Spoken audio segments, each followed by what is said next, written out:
My name is Keith Readling. I'm a civil engineer by original training, and I live in North Carolina. I grew up in North Carolina in a little town that seems very similar to Wellesley to me, but a little smaller. And I've been working almost exclusively in my professional life on stormwater funding since 1991. I've been working on this accent since 1960. I'm going to try to talk about three things and leave enough time for Julie to say some things to clean up any messes I create. And I strongly encourage questions as they come.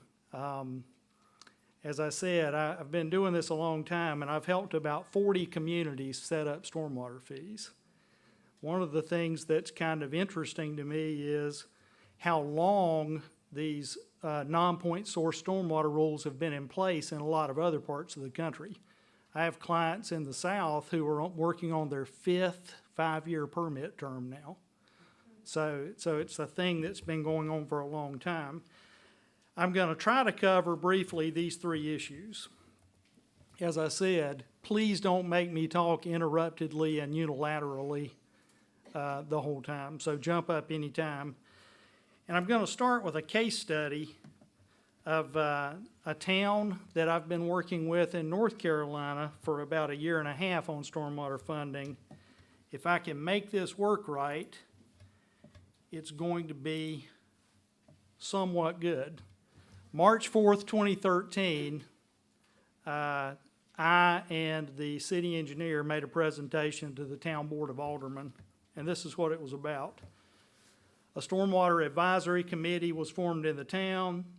The committee grappled with increasing stormwater management costs associated with non-point source regulations, and whether those costs might best be borne through a tax increase or a fee, and how some of their peer communities had dealt with this issue.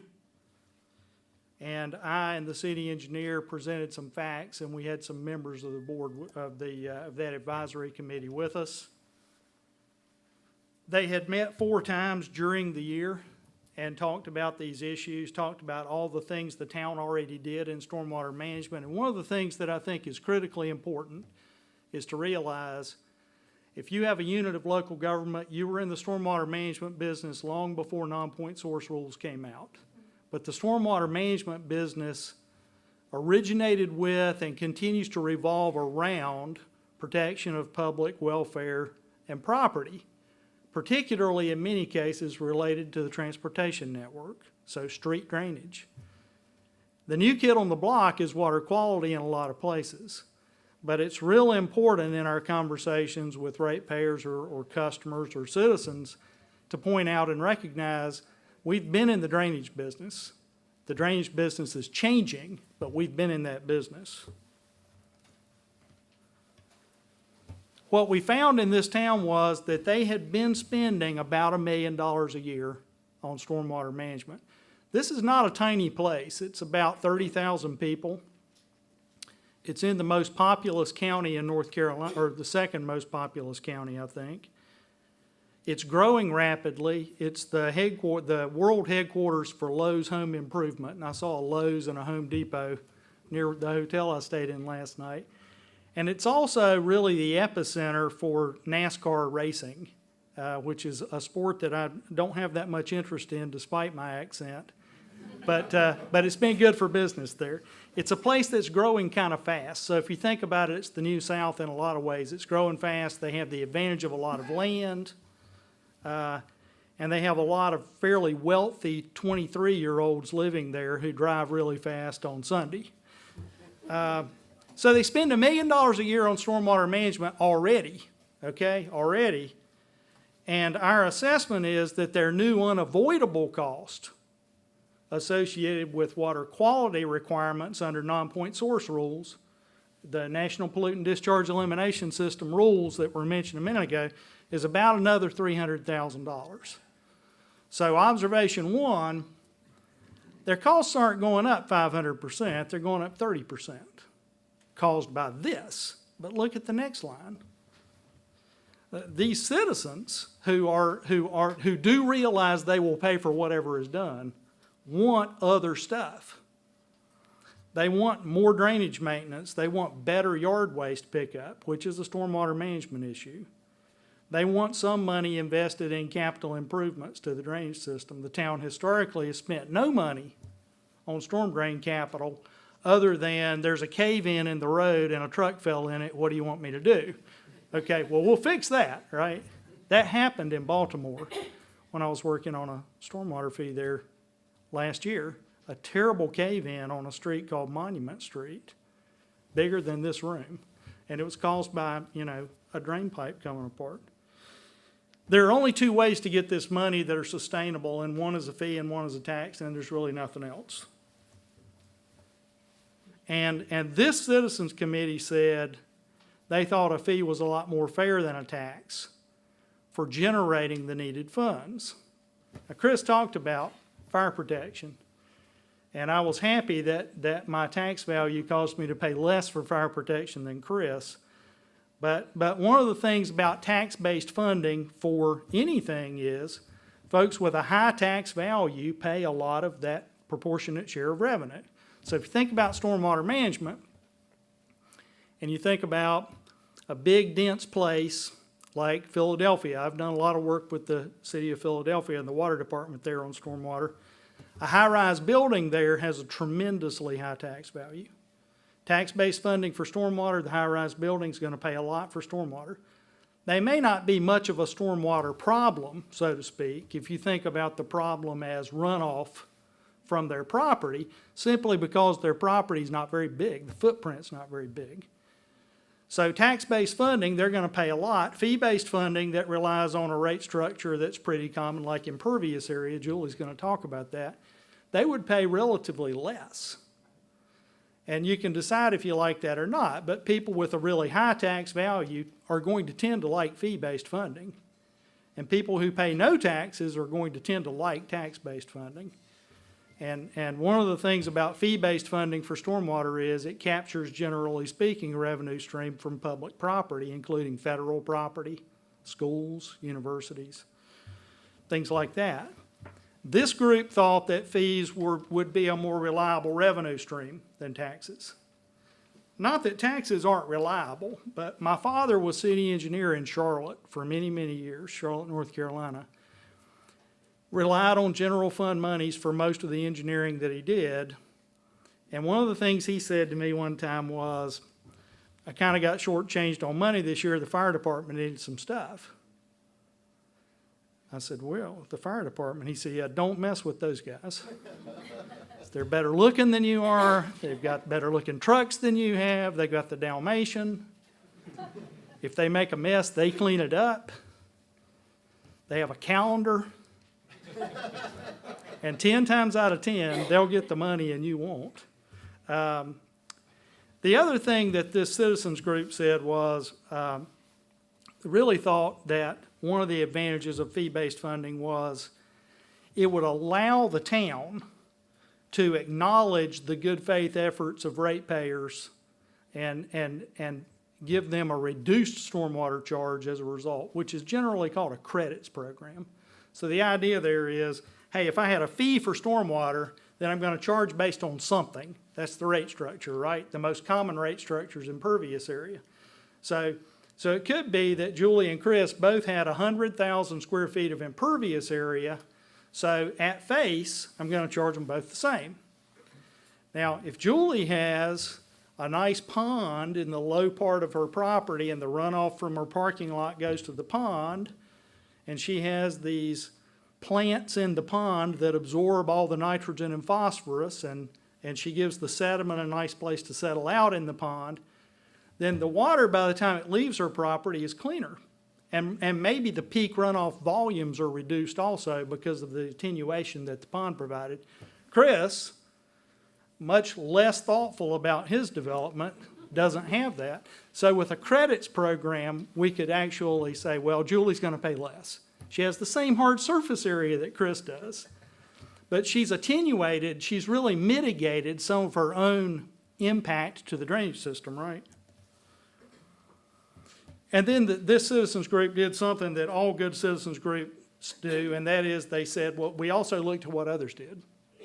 and this, I talked about the South. There are 50 cities and towns in North Carolina that already have stormwater fees. 50. And I worked on the very first one, and I'm not that old.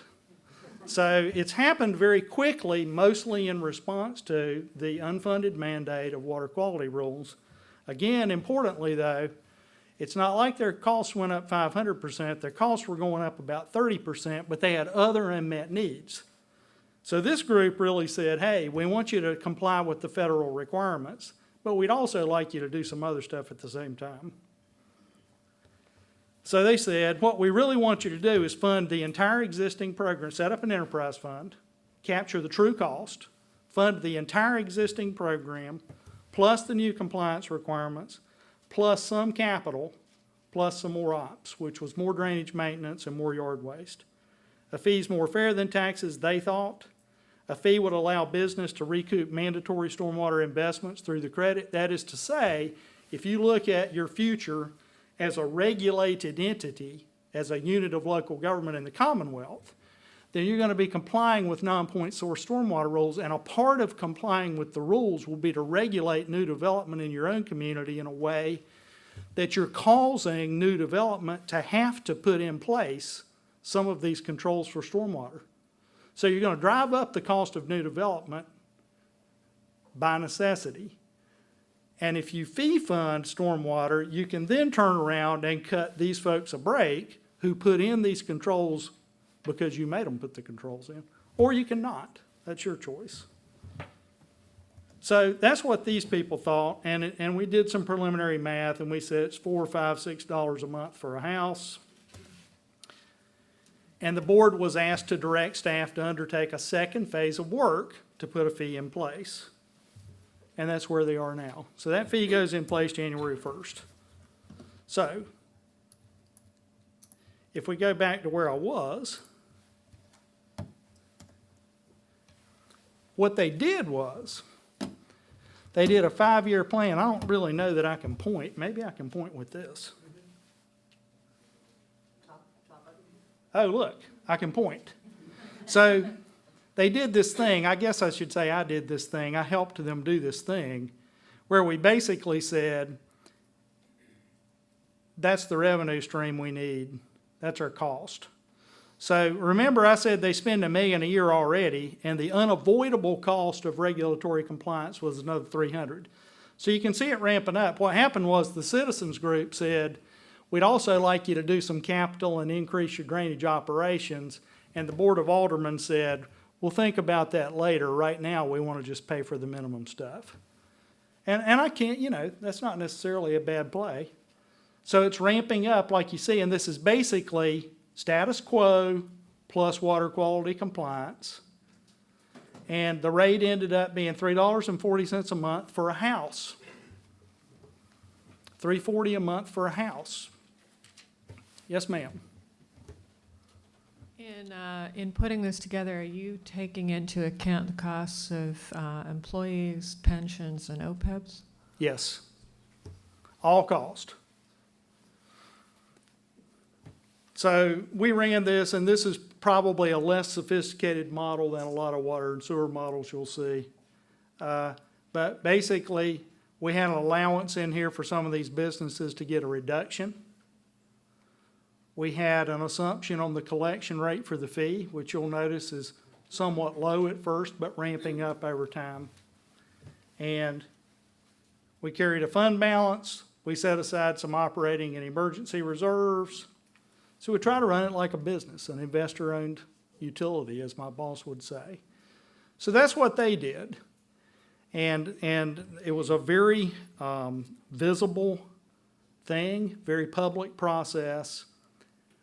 My personal opinion is that a citizens group that's sufficiently informed about the technical issues unfailingly will come back with the right answer if you give them enough time. The key is that second thing. You got to give them enough time, and enough time costs money. But this group is a group of people who like to live where they live. They want the quality of life there to be good. They want water quality to be high. They want costs to be reasonable. And I believe they unfailingly tried to find a balance between those things And that's how they arrived at what they arrived at. Okay. These folks turned to a fee for 3 or 4 reasons. If you remembered anything I said, and as slow as I talk, you ought to remember everything I say. They thought a fee was more fair than a tax because it would more accurately allocate the cost between the ratepayers. They also thought that a fee was more likely to generate a stable revenue stream than taxes because of the fire department thing, right? The good-looking firefighters with the calendar and the truck and the dog. And also the recognition that the political will for allocating a certain amount of ad valorem tax revenues to a program like this can fluctuate over time. As this program becomes more driven by regulation, your ability to tolerate that fluctuation as a professional manager of services is reduced. And so it's an important thing to recognize. We talked a little about the likely financial impacts of NPDES regs for stormwater. Like I said, for this particular place, their incremental cost or their marginal cost for immediate stormwater compliance under phase 2, we found to be about 30%. And the next thing I want to talk about really is the challenges and the potential solutions for smaller communities. One of the things that's kind of interesting about this to me is that a lot of the costs that you incur to be in the stormwater management business, and in particular costs that you might incur if you decide to fee fund stormwater management, are not completely indexable just to the size of the community. There's kind of there's a certain amount of money you have to spend to get in the game to do some things. So if you're a very small community, those dollars are pretty high. And if you're a big place, maybe they're not that big a deal. The draft, yeah, yes, sir. I noticed you said that this particular town turned to fees. Yep. Now, most residential customers can't take the fees off their income tax. But if you had gone to taxes in that town, that would have been a deduction for those residential owners. The businesses, of course, can deduct fees or taxes. How do you try and ameliorate that? Well, I don't try to ameliorate that totally, but I do walk into the situation with my eyes wide open. And that is to say, and Chris and I were talking about this before the session started. If we tax fund stormwater, then we can calculate a tax increase required to provide the funding. And in Mooresville, if I'm thinking right, it was 6.5 cents. So there's a calculable tax bump to fund it with stormwater. Then I can turn and look at the tax value of different homes, and I can figure out how much each of those houses would pay with the tax increase. Now, they're all going to pay $3.40 with the fee because we flat rated residential. Everybody else is based on a variable measured rate. So I can calculate the break-even tax value where it's a wash, right? And I can do that taking into account whether you're able to deduct or not deduct your income taxes. And what it does is it gives me an idea that basically a home value above some number, even if we assume that they're able to write off a lot of that or write down a lot of that, they're still better off with the fee. And so what it doesn't change what's going on, it just changes the break-even point. And that's really all I can say about it. I will say with some clients, Mooresville was not one of them, where it was a real hot-button political issue, we did some more looking at how many residential ratepayers were really able to make that deduction on their income taxes, and it's less than everybody. So it's a thing that we look at, but it's not a thing that really steered us one way or the other in this case. Well, there's a draft general permit out for the Commonwealth, and ultimately, after the comment period that was mentioned earlier, I guess it'll be finalized. And the result of the finalized general permit is that a number of new communities are going to be regulated under non-point source rules. And their initial foray into compliance, I suspect, would be to file a notice of intent to comply with the general permit, which is called an NOI. Now, I think Julie might cover this, and I'm not as much of an expert on phase two as I was on phase one a long time ago. But basically what the rule says is you need to do these 6 things. And I'm hopeful most people in here have seen this list before. But I'm going to spend 1 minute talking about it anyway. And I'm going to talk about it more from the point of view of a manager, a finance director, public works director.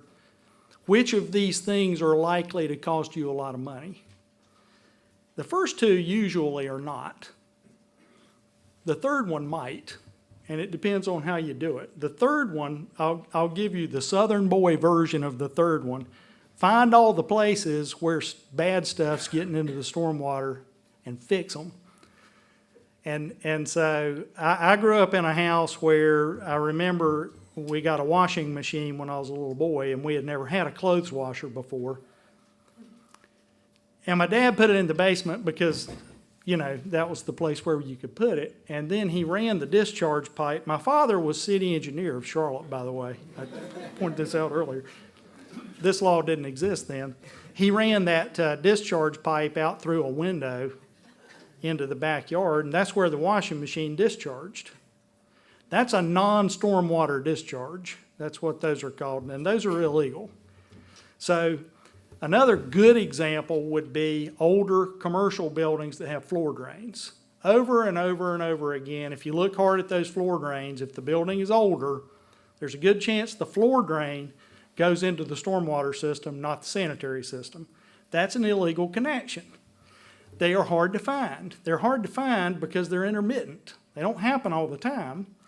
Once a day or once a week or once a month, somebody washes that floor down and they squeegee all the water into the floor drain. And during that 1 hour period, if you were standing out at, you know, the creek, you might see the soap bubbles. And if you're not, you might not. But that third one is to find and eliminate illegal connections that drain to the storm drain system. And that requires, among other things, a good map of your drainage system. So if you don't have a good map of your drainage system, there's a cost driver for you. The first 2, particularly I think in many cases in the Northeast, you know, there's a long history of public involvement and public discourse on issues of public policy here. And I suspect that you don't necessarily have a large incremental cost to satisfy the particulars on those. On that third one, you might. If you don't have a map of the drainage system and you don't have any idea how to find these things, and you don't have any laws on the books that give you the right to go into that building and say, step away from that floor drain, sir, which is a hard thing to say, then, you know, that's going to cost you some money. The fourth one, probably not that much. In most parts of the U.S., construction site runoff control has been highly regulated for a long time and is well done. And I passed several construction sites on the way here this morning. It was raining steady. They all looked good. I saw a lot of controls in place. Most places that doesn't cost that much money. The fifth one is probably the big money. And that is that what the law basically says, again, the Southern boy version of the law is after new things are built in your community, you need to endeavor to ensure that those things don't cause a stormwater problem in perpetuity. And that's different than the way it used to be. The way it used to be was erosion control law. While somebody's got the land torn up and they're building the thing, don't let them cause a problem. Make sure the site's stable before you give them the final CO, right? Now the law says, yeah, keep doing that, but also keep an eye on it forever and don't let it become a problem. And then the last one is run your own businesses in a clean way. And that is to say, if you do vehicle maintenance, if you have a shop, if you do a lot of pesticide, herbicide, and fertilizer application as part of your Parks and Recreation program, are you doing that in a thoughtful way? Are you using too much of it? Do you put a lot of that on the ground 2 minutes before a thunderstorm? So that's what the rule says. And I'm helping a redacted community file an NOI right now. Hopefully I redacted everything. Theirs is due December 1st. and this is a community in South Carolina that just got regulated. And so the NOI in South Carolina might not be exactly the same as the one here in the Commonwealth will be. But basically, it's just a long questionnaire. We have this law that says all these things, that you need to do these 6 things. Now, here's this big form we created because we're really good at making forms over here at the government, and we need you to fill out the form and tell us what you're going to do. And so it says, this one is on illicit connections. I can't stray from the microphone. Let's see. Do you have a storm system map completed for the entire regulated MS4, Municipal Separate Storm Sewer System? Yes, they do. So they're ahead of a lot of people there. We have a working map. That's a code for our map's not very good. We plan to make our map a lot better soon, though. Right? So I helped write that. Have you got priority areas? Yeah. Do you have written field screening and analytical protocols? Like, in other words, have you figured out the science part of how you're going to find these things? Yes. And then, do you have procedures for tracing the source? No, we don't. Okay, because this is kind of important if you think about it. You walk along the creek and you see the soap bubbles I talked about. What do you do next? You know, go upstream until you find the problem, basically. And so that might mean doing analytical testing as you go upstream, because you're just narrowing it down. You're following until you get to this spot. That's why I said this is one of the parts that might cost you some real money. Okay. I'm getting to the real part of my presentation now. Actually, I'm not that far from being done. I think there are some challenges. Here's what I think they are. One is this, although in this one town I talked about, their incremental cost is 30% for compliance with non-point source rules, they had some other unmet needs already. So it's a little bit like the straw that broke the camel's back. It's only 30, well, 30 is a lot. But also, we weren't doing any capital at all. And some of our in-ground drainage is 40 and 50 years old now. So that stuff's, we're worried about that stuff, and we don't have any money for capital. And then here's this new thing, and it's really non-negotiable, right? Okay, so I got these out of order. So the first one is I'm not doing good drainage maintenance. I'm only reactive. When the phone rings and we've lost another car, then I go out there and I clean out the culvert. But I'm really not able to proactively do it the same way that the cable TV company does stuff, right? Because they've got a lot of money. And then the capital thing is even more significant. So the capital thing, almost nobody's doing much storm drain capital. The third one is your tax dollars are, everybody's duking it out for tax dollars. And fee funding requires effort. And this is really the punchline. This Stormwater Committee said they wanted to do fee funding. Well, if you're going to do fee funding and you're a local government official, once you get past the glory of I'm doing this great thing and it's more fair and all that, it all ends up being details. And that is, how much money do I need? Well, you can't just make that up. There's work. You can make it up if you're just going to tax fund. Just guess. It's okay. You can use tax money for anything. But if you're doing an enterprise funding, which would be my recommendation, you need to really know. What's the basis or the rate structure? And you're going to hear about impervious area. That's the most common rate structure. It's not the only rate structure. If a lot of your costs are about nitrogen and phosphorus, some of my clients, that's their biggest cost, is dealing with nutrients. Nutrients come from woods just like they come from pavement. Should open land or wooded land be charged nothing under a stormwater rate structure that's a nutrient-dominated program? Probably not. How do I talk about it with customers, ratepayers, citizens? This is a non-metered service is what we're talking about. Much harder to explain than water and wastewater. If you think it's hard to get people to think about the true value of drinking water, getting them to think about the true value of stormwater is really hard. So you got that. And then, how do I get the details right? And it's kind of interesting because everybody, when they walk into this moment where they say, I got to do something, my costs are going up at least 30%, probably 70%, I can't keep doing tax funding, let's do a fee.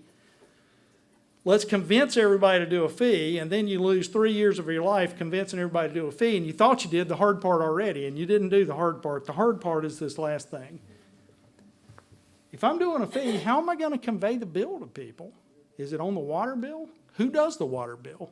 If the water bill doesn't even know who's a residential customer and who's commercial, how in the world am I going to implement a rate structure that's based on impervious area?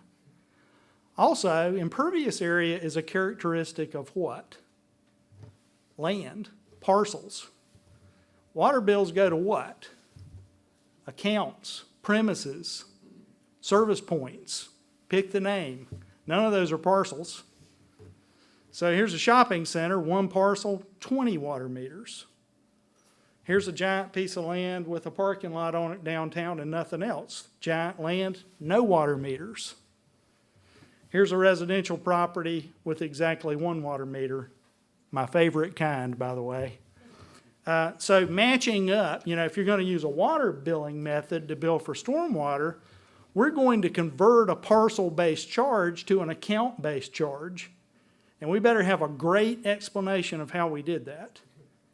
And if we're going to charge for impervious area, then we have to know how much impervious area at least some of the ratepayers have. You could do simplified rates for some. And so then we do the measuring and we get it out there. And then right after that, Chris builds something and Julie tears something down. And now I'm not charging him enough and I'm charging her too much. So that's account maintenance, customer service, collections. If you go to fee-based funding, you're going to drive up some of your costs forever. Tax-based funding is cheaper. I like fees. I make a good living doing fees, but that's not why I like fees. I like fees because I really do believe they're more fair. I really do believe they're more stable. I really do believe they are a way that you can acknowledge private investment. Taxes are not. But they come with this baggage, and what happens is, as you look at the Commonwealth of Massachusetts, and fees are a new thing here, you have to recognize that that you will incur some cost initially and ongoing to do it well, and doing it poorly so that you have no answer when the fella or the lady says, well, why is my fee $34.90 and he's only paying $3.40? Well, you have 10 times as much impervious area as he does.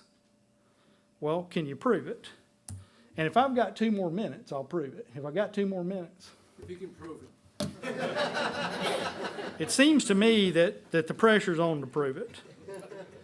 So what we did in this place is, and this is what people do, these yellow dots are water service points, and this green stuff is measured hard surface area, and the red things are property lines. Well, this is not a 2-hour job figuring out what to charge all this stuff, right? So you got to recognize that. The other thing is, if you go into the folks that are doing customer service, let's say that you put this on the water and sewer bill, and you go into the folks who are doing customer service, and you say, look, we've got this new stormwater fee that we've put on here, and I'm going to need you to start doing customer service for that. And so I bought a $4,000 copy of ArcGIS Enterprise for you and a new monitor. Then all of them resign, and you have to get new customer service people. So you can't do it that way. Now this is CS Tool 2, Customer Service Tool 2. I helped with this. It's a lot better than CS Tool 1. And so my cousin is Eric Estes, And if I search for ST, this is the tool that their customer service people use. Where'd my cursor go? There we go.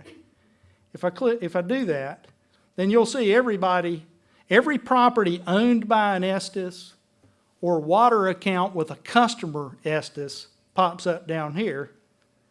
And this is my cousin Eric and his wife Marty. And I can learn that they're a single-family ratepayer, and I can learn a few other things. One of those things is that they're being billed for one equivalent residential unit of stormwater. Julie's going to talk about that, so I don't have to. Now, let's say that the school superintendent calls and says, I was working to educate the children. Now I don't have enough money to do that because of that stormwater fee. Then I can look and see everybody who's a school. And if I pick one of them, this is again trying to provide the customer service reps with a tool, and the projector is not very high res, so I apologize. So I can see that I've got 173 equivalent residential units for the school. They have as much hard surface area as 173 houses. And they have 4 water accounts, and I've divvied it up between the 4. 43, 43, 43, 44. We don't do non-integer. Hopefully those add up to 173, otherwise I may be fired. And the school superintendent says to the customer service lady, who also may be related to me, I don't believe that any. And she says, well, let me just fire up the map and we will talk about it. And once she clicks on that button, she can look at the map. And there's the school and all the properties, and there's the 173, and $3.40 times 173 is that. And there's a location map down there. If you're an engineer, you know what a location map is, or a planner. And there's a scale. If you print it, it prints to scale. And we'll just mail it to the superintendent. So this is my closing remark. It's easy to talk about fee funding. I like fee funding. A lot of people do. If you do it, the thing to recognize is you're making a choice to do a thing that is somewhat complicated. And you have to do it well enough to prevail. So with some tools, and these are not $1 million tools, you can talk to your ratepayers and you can answer their questions in the same manner that you generally would about water and wastewater. There's no way I use that much water. We'll send somebody out to do a check read. Right? So you got a process. And you need a process for stormwater too. And I guess that's the end of I want to leave Julie enough time to do her thing.